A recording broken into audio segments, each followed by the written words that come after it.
Assalamualaikum warahmatullahi wabarakatuh, teman pemilih di Kabupaten Blitar dan juga sekitarnya.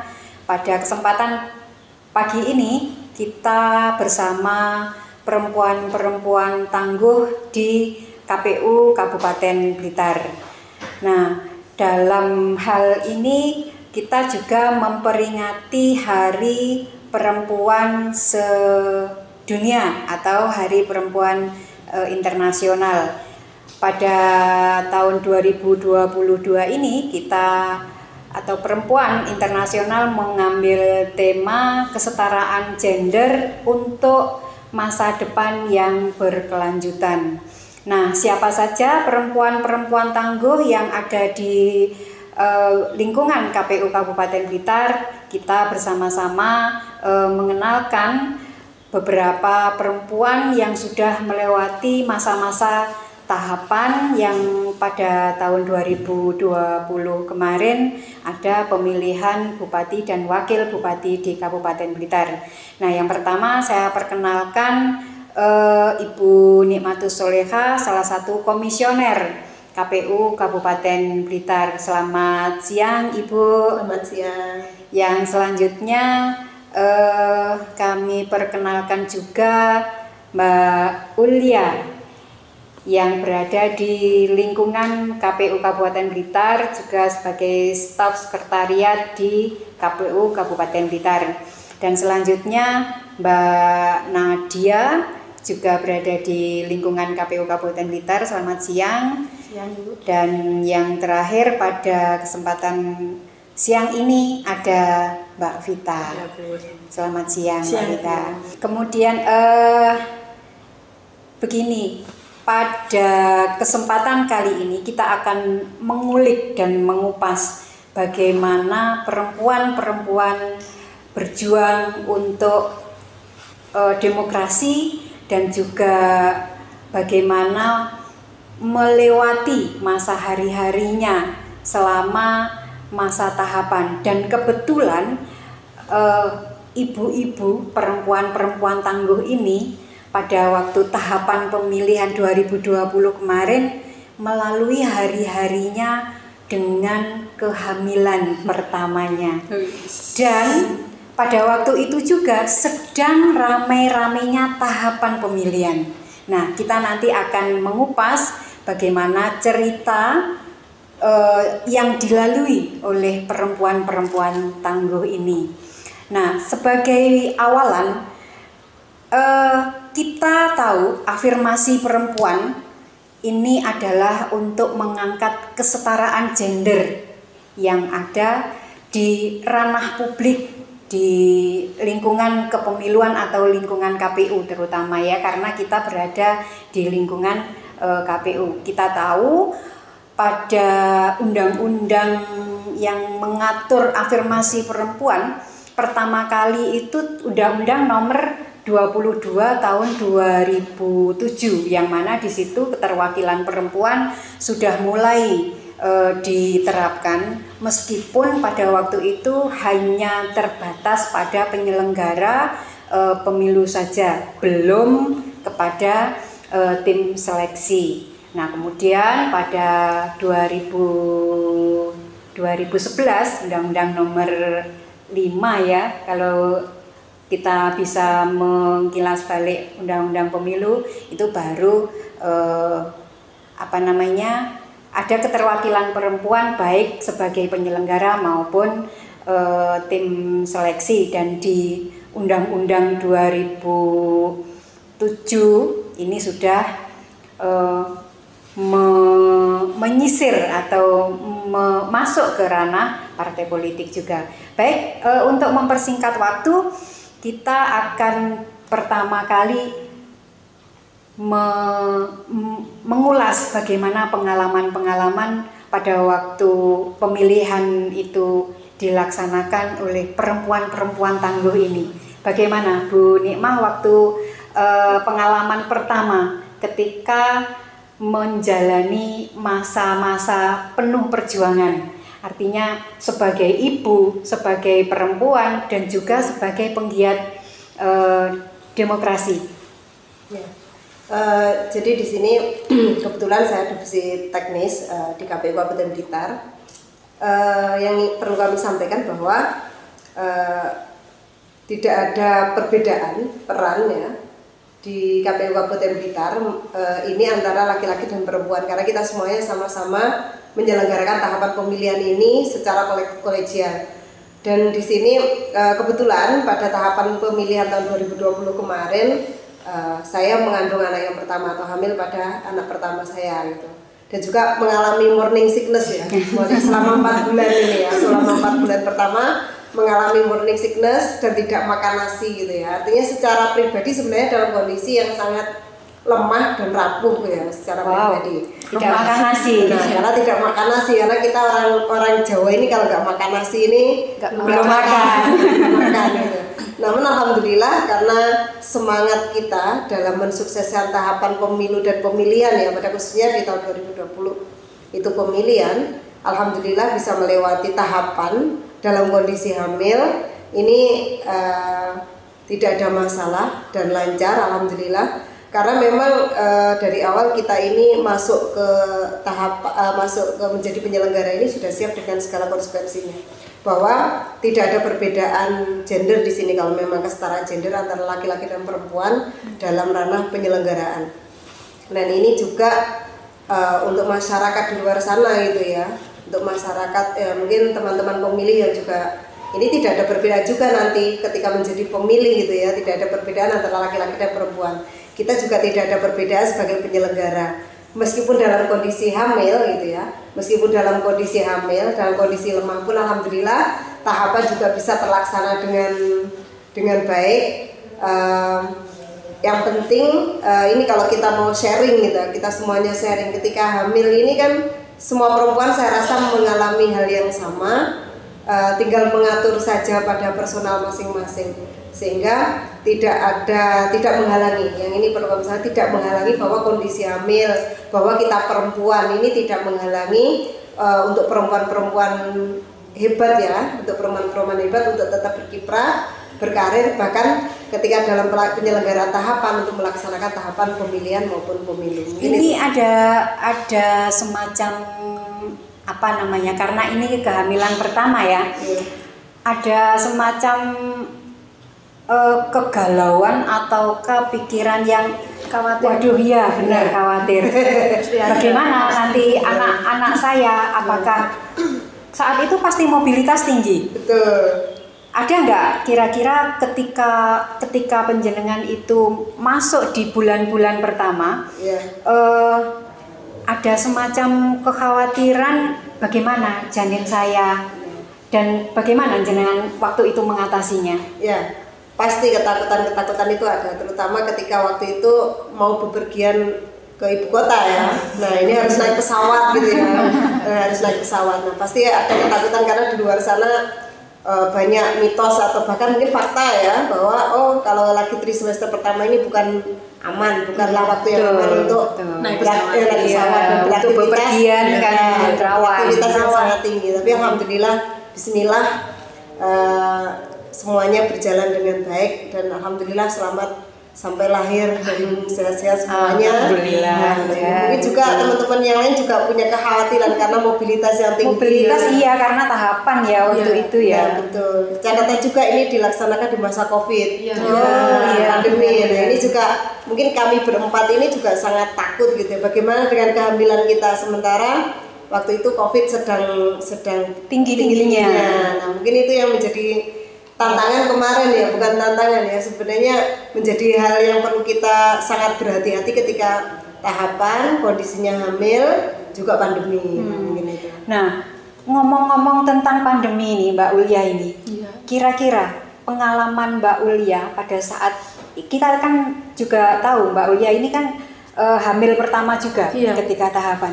Nah, waktu COVID ini kan kita dimulai di bulan Maret ya tahun 2020, masih awal-awalnya COVID. Bukan seperti saat ini sudah ada banyak mutasi-mutasi. Nah, bagaimana perasaan Mbak Ulya ketika hamil, ada tahapan dan juga masa pandemi? Kebetulan dulu itu saya hamil bulan Oktober ya Bu ya. Oktober, nah sedangkan bulan Oktober itu pas repot-repotnya, Desember kan sudah pemilihan, Oktober, November, Desember. Nah, dan waktu itu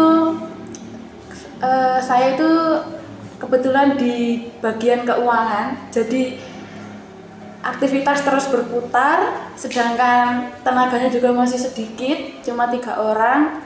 Sedangkan saya tuh mual hebat, tapi alhamdulillahnya itu tidak ada kekhawatiran masalah COVID. Yang dikhawatirkan itu tetap janin, dan pada saat itu saya seminggu sekali periksa. Seminggu sekali periksa kandungan? Iya. Saking saya khawatirnya kadang kok nggak bergerak, kok nggak apa-apa, jadi saya selalu periksa. Khawatirnya itu karena mual yang berlebihan atau karena tidak ada gerakan di perut? Mual yang berlebihan juga. Nah, waktu saya mual itu saya selalu berdarah. Muntahnya sampai berdarah. Muntah berdarah. Iya, ternyata itu tidak masalah.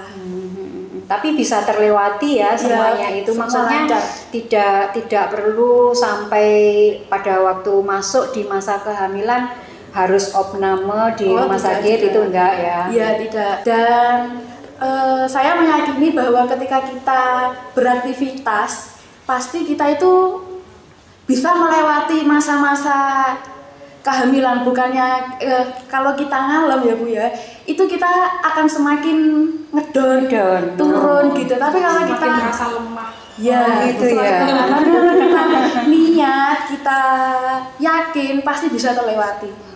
Semangat ya, pokoknya semangat. Nah itu.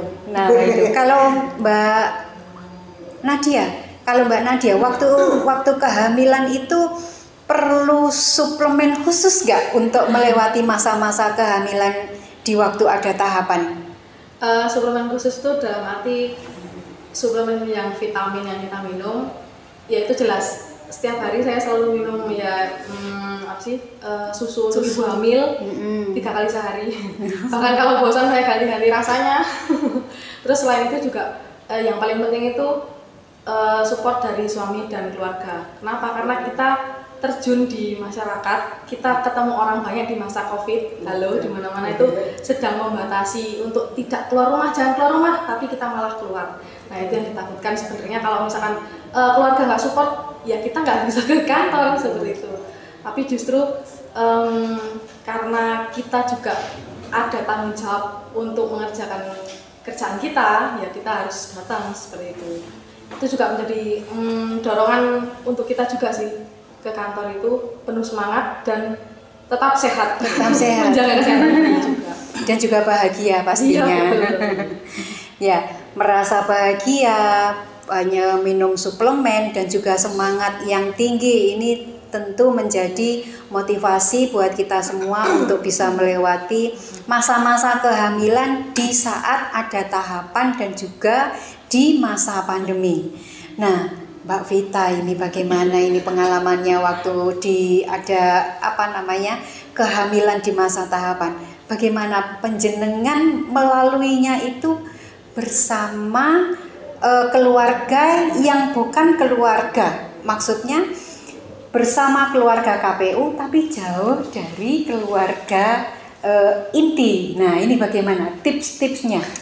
Iya Bu, kan saya di sini kan merantau, keluarga saya jauh, suami saya juga jauh.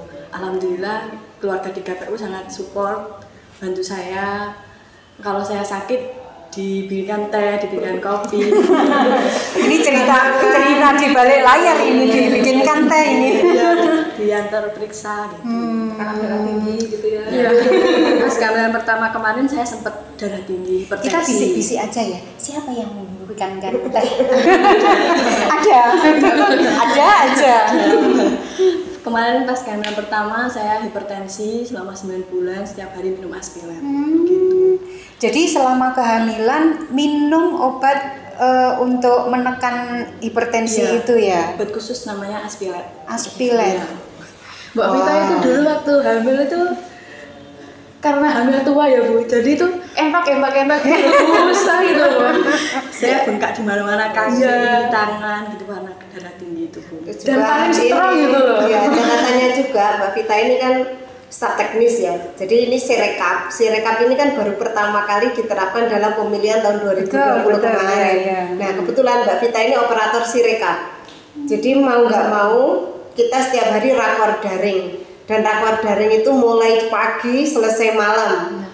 Oleh KPU RI dan juga simulasi yang dilaksanakan oleh KPU RI dalam kondisi hamil. Saya juga hamil, Mbak Vitanya juga hamil. Jadi kita berdua ini yang mengikuti rakor dan yang mengikuti BIMTEK ini dalam kondisi hamil. Dan selain itu kita juga harus melakukan BIMTEK dan simulasi untuk penyelenggara kita di tingkatan PPK dan PPS kita. Nah ini yang catatan aja kemarin itu alhamdulillah saya sama Mbak Vita ini yang di tim teknis ini mampu melewati itu gitu ya.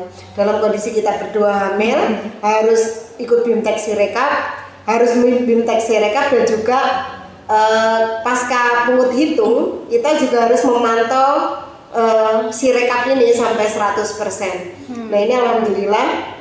Mungkin kalau Vita sampai bengkak semuanya, kalau saya mungkin sampai lemas ya karena memang dari semester pertama. Nah ini yang karena semangat kita ya untuk mensukseskan tahapan gitu ya.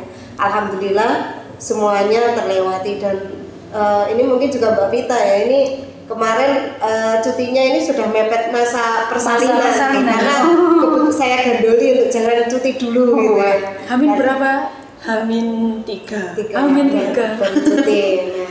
Kalau Mbak mepet Nadia, sekali. Kalau Nadia pas pungut itu pas cuti ya Mbak Nadia.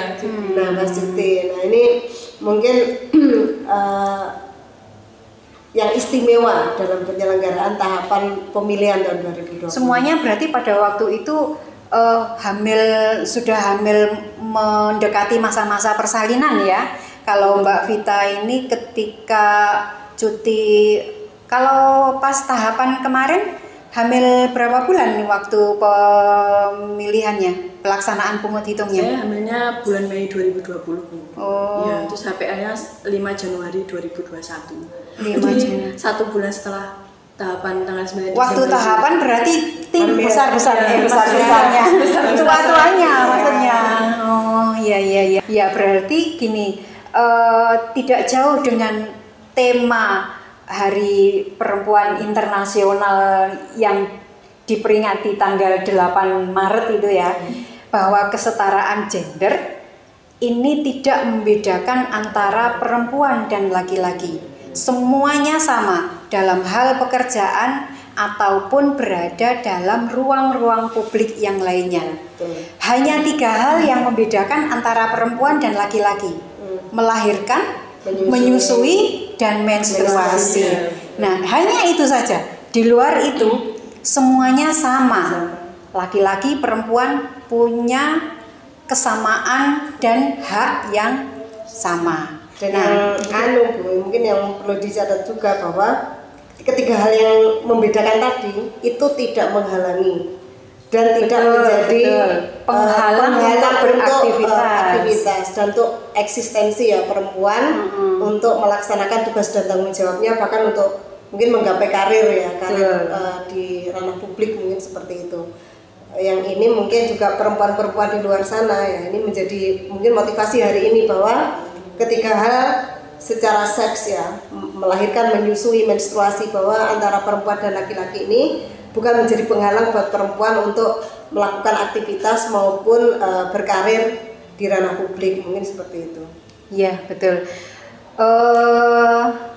Sekalian ini kami menyampaikan kepada teman-teman pemilih yang ada di luar sana, tidak perlu takut ataupun merasa minder, dan kita harus tetap berpositif thinking. Kita harus berkreasi, harus maju. Tidak ada hal yang membedakan antara perempuan dan laki-laki. Semuanya bisa maju, bisa menjadi calon atau peserta pemilu, bisa menjadi peserta pemilihan, bisa berpartisipasi di ruang-ruang publik manapun. Nah, inilah perempuan-perempuan tangguh, perempuan-perempuan hebat dengan segala cerita yang ada di KPU Kabupaten Blitar.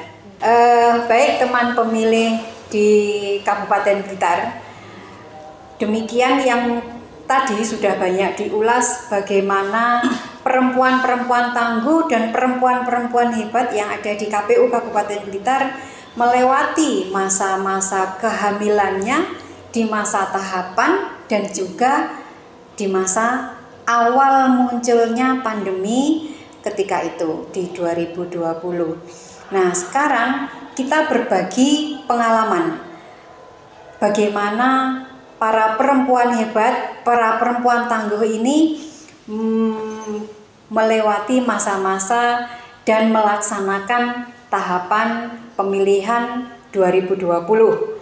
Ketika waktu itu kita tahu ada peserta pemilihan yang juga pesertanya perempuan, betul, perempuan. Jadi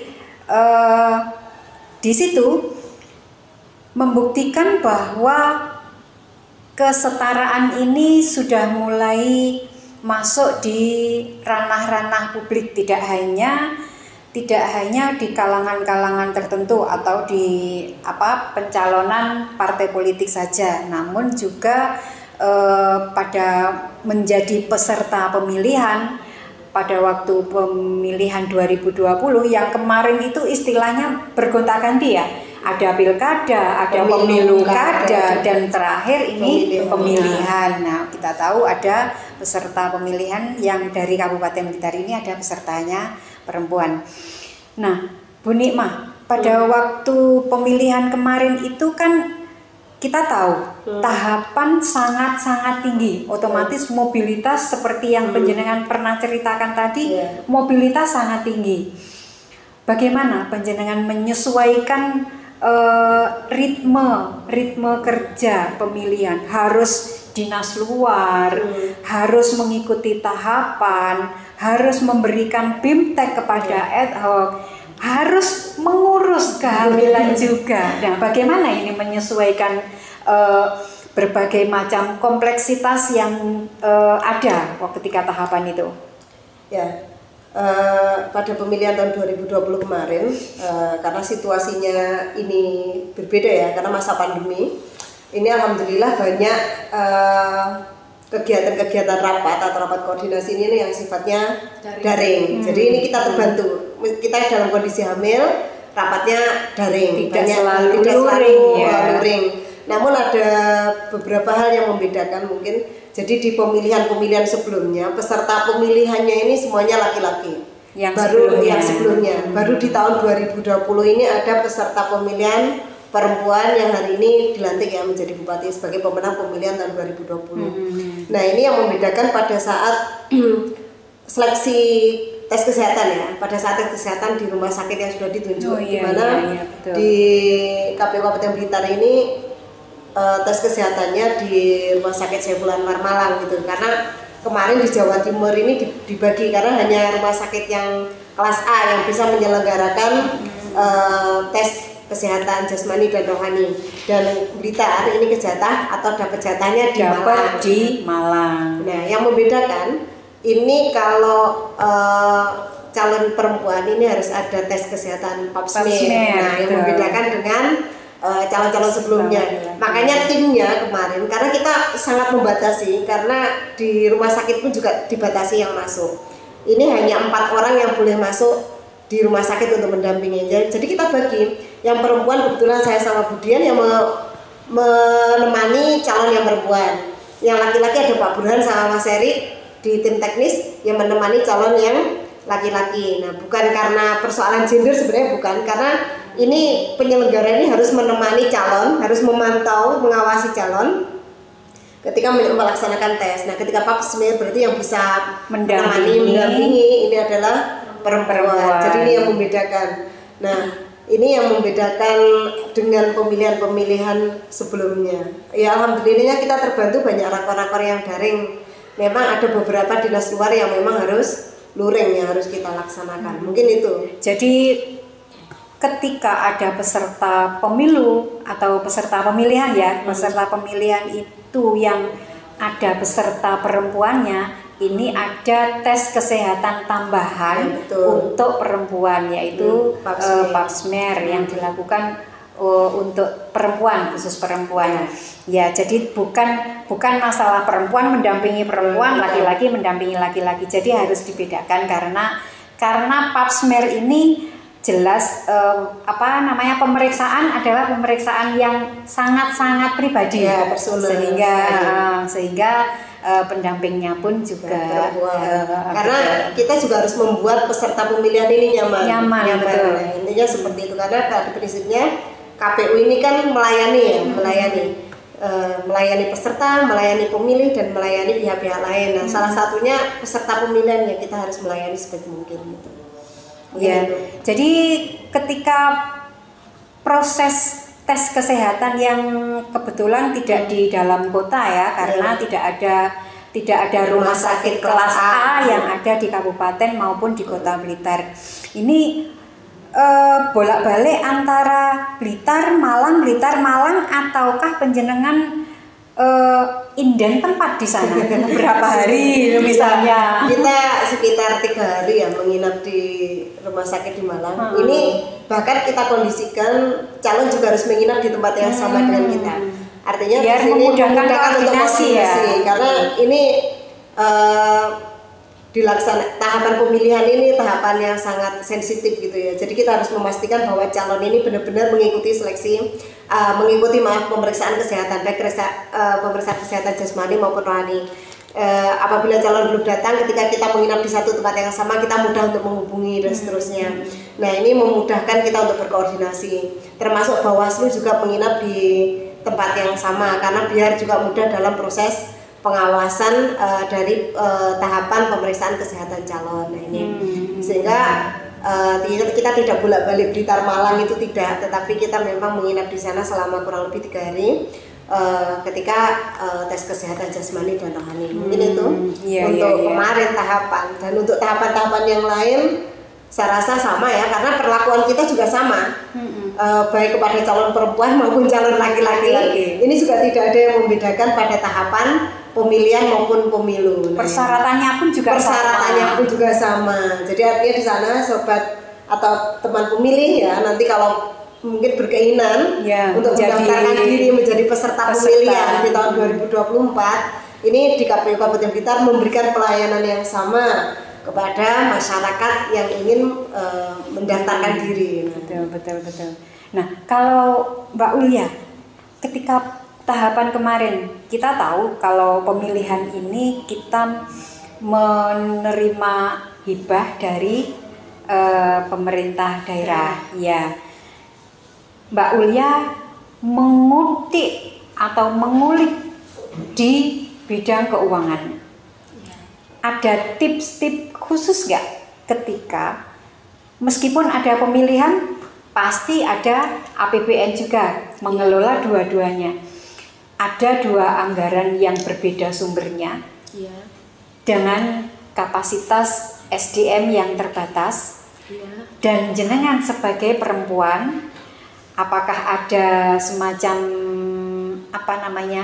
tantangan ataukah kendala ataukah hambatan?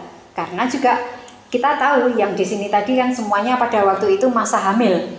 Nah, bagaimana bisa diceritakan ketika mengelola keuangan dari 2 sumber yang berbeda? Jadi dulu itu rasanya kayak mau teriak tapi nggak bisa teriak gitu. Sakit tak berdarah itu ya begini. Jadi satu ruangan perempuan semua gitu. Satu ruangan perempuan semua, dan sampai sekarang itu masih membekas gitu. Rasanya itu masih di sini gitu ya. Rasanya, terus capeknya itu masih ada gitu. Capeknya itu kan bukan capek fisik aja, capek pikiran juga. Jadi itu dulu ada 3 ya Bu ya, yang di keuangan, yang maksudnya yang bagian teknisnya ya. Kalau operator itu beda. Nah 3 itu ada dibagi, ada yang mengurusi APBN dan APBD. Kalau APBN kebetulan itu cuma sebulan sekali atau 2 kali, jadi itu lebih ringan, sedangkan yang APBD itu yang rumit iya, ya. yang sangat menguras tenaga. Kebetulan pembagiannya itu yang APBN dikerjakan oleh bendahara yang asli, sedangkan yang APBD itu dikerjakan bersama-sama. Kita sudah mendengar bagaimana pengalaman dari Bu Nikma sebagai komisioner, salah satu komisioner di KPU Kabupaten Blitar, juga Mbak Ulya di lingkungan keuangannya, dan bagaimana sekarang perspektifnya dari mbak-mbak yang berseragam korpri ini. Kenapa ini berbeda ini ya dengan yang lain? Ini kubu korpri sama kubu hitam ini. Nah, Mbak Nadia, bagaimana melewati masa-masa pemilihan 2020, hal-hal unik apa saja yang menurut Mbak Nadia ini sangat membekas ya ketika melewati masa kehamilan, di masa pandemi juga? Apakah harus selain tadi minum suplemen, ada nggak tip-tip khusus ketika nanti menjelang pemilu di tahun 2024? Kita tahu pemilu 2024 sudah di launching ya tanggal 14 Februari. Otomatis untuk menuju ke depan ada persiapan-persiapan, meskipun pada saat ini sudah tidak melewati masa kehamilan karena masih masa menyusui. Nah, ada nggak perbedaan ketika penjenengan masih masa kehamilan dan sekarang masa menyusui, kebijakan-kebijakan yang pro terhadap perempuan? Misalnya ada ruang laktasi, penjenengan izin untuk menyusui anak diberikan izin, ataukah hal-hal yang lain yang menurut Mbak Nadia ini menarik untuk menjadi tantangan ke depan? Gimana? Ya, kalau menurut pengalaman saya dari sebelumnya itu, waktu pemilihan yang kemarin kan emang kita sedang hamil dan belum ada ruang laktasi memang. Iya, betul. Ya, itu tuh saya sempat berpikir, ini kalau misalkan kita nanti tiba-tiba melahirkan bersamaan, menyusui, terus gimana ya susunya? Kan kemungkinan itu bakal ngerembes dan sebagainya ya. Ya, alhamdulillahnya untuk sekarang sudah ada ruang laktasi. Selain itu juga dari segi perempuan, ternyata ya ini yang seperti saya sebelumnya nggak nyangka gitu loh. Ternyata perempuan itu banyak yang berminat di bidang politik, dalam arti kayak menjadi penyelenggara atau menjadi badan ad hoc. Saya waktu itu mengurusi untuk rekrutmen badan ad hoc ya. Oh iya. Nah, memang saya awalnya menyangka kalau mungkin bakal laki-laki semua yang daftar, ternyata yang berminat laki-laki gitu ya. Ternyata perempuan juga banyak. Bahkan ada ketua PPK kalau nggak salah itu yang perempuan. Iya, benar. Super sekali itu perempuan bisa menjadi ketua deh. Jadi bagaimana karena waktu itu juga memegang administrasinya badan ad hoc ya, mulai dari pendaftaran sampai ditetapkan menjadi badan ad hoc. Itu kira-kira pesertanya perempuan dan laki-laki bagaimana menurut Mbak Nadia? Kalau saya lihat dari rata-rata ya, itu perempuan itu juga banyak, nggak kalah dari yang laki-laki. Di hampir seluruh kecamatan itu pasti ada perempuan. Hampir di setiap kecamatan ada perempuannya, baik itu di tingkat kecamatan, di tingkat desa, sampai ke tingkat TPS ya, yang KPPS namanya kalau di tingkat TPS.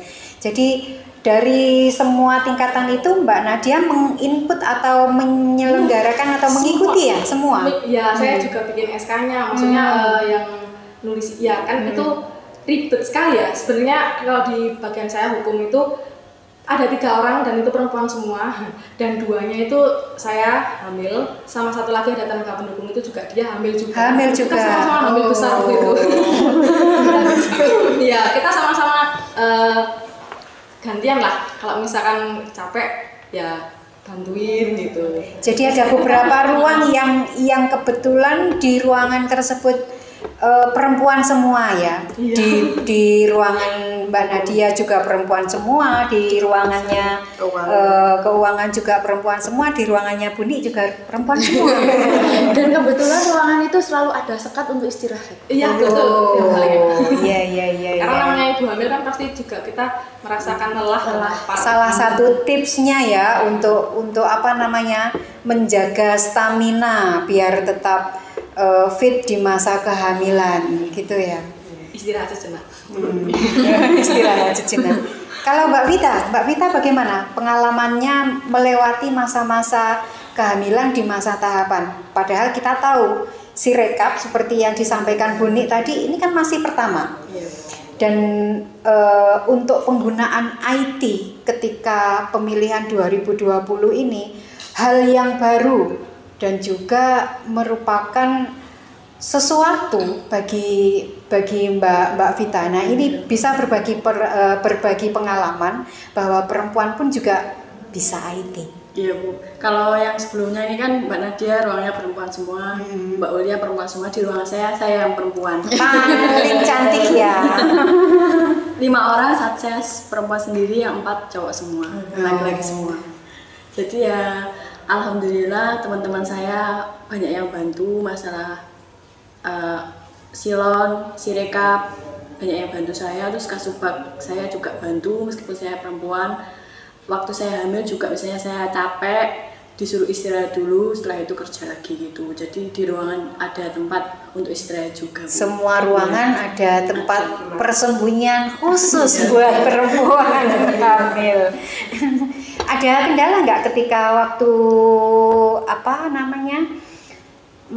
mengoperasionalkan Sirekap? Karena otomatis Mbak Vita ini sebagai operatornya Sirekap ya Bu ya.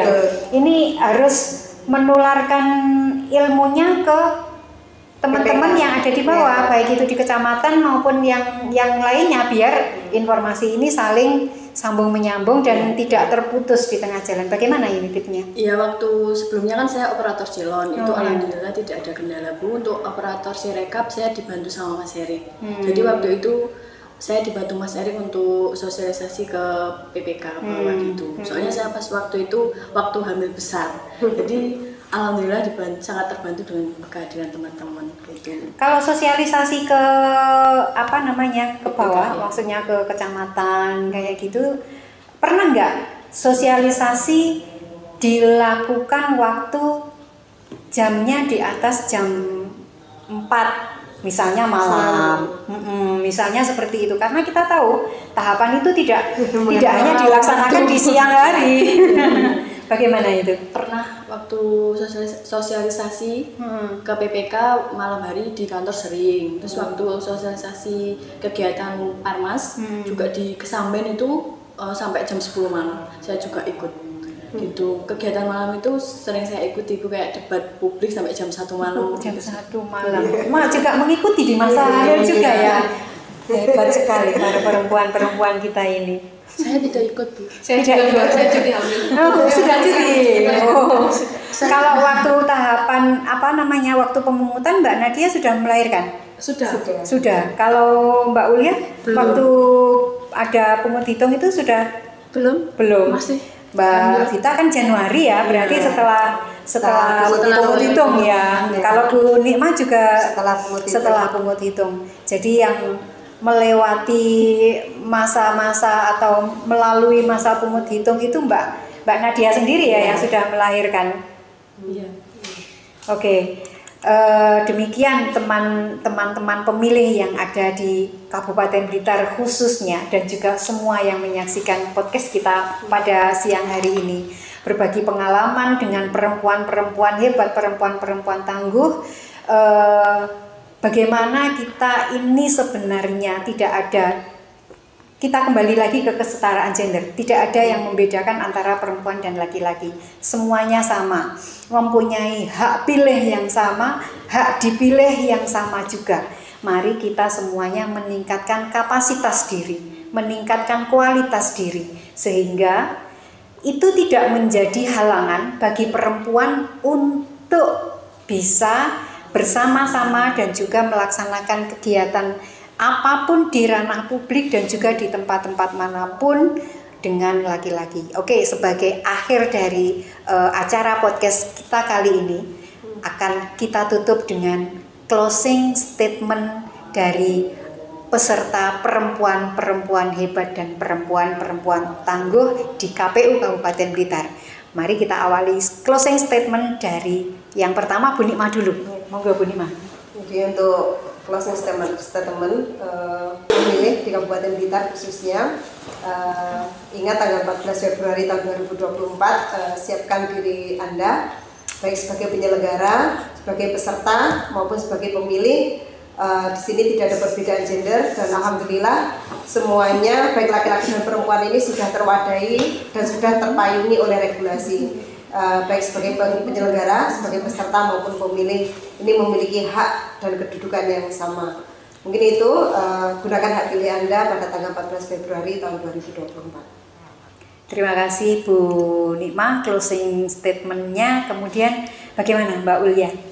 Silakan closing statementnya. Jadilah wanita yang keren pada tanggal 14 Februari nanti, jangan lupa untuk memilih. Semangat. Semangat. Dan Mbak Nadia mau closing statementnya? Perekrutan badan ad hoc nanti jangan takut untuk perempuan-perempuan di luar sana. Kalian luar biasa, kalian pasti bisa. Karena kita semua hebat. Kita semua hebat. Kemudian Mbak Vita, closing statementnya bagaimana Mbak Vita? Untuk teman pemilih di luar sana, meskipun kita perempuan, apalagi jauh dari keluarga, jauh dari suami, tetap semangat menjalankan tanggung jawab kita.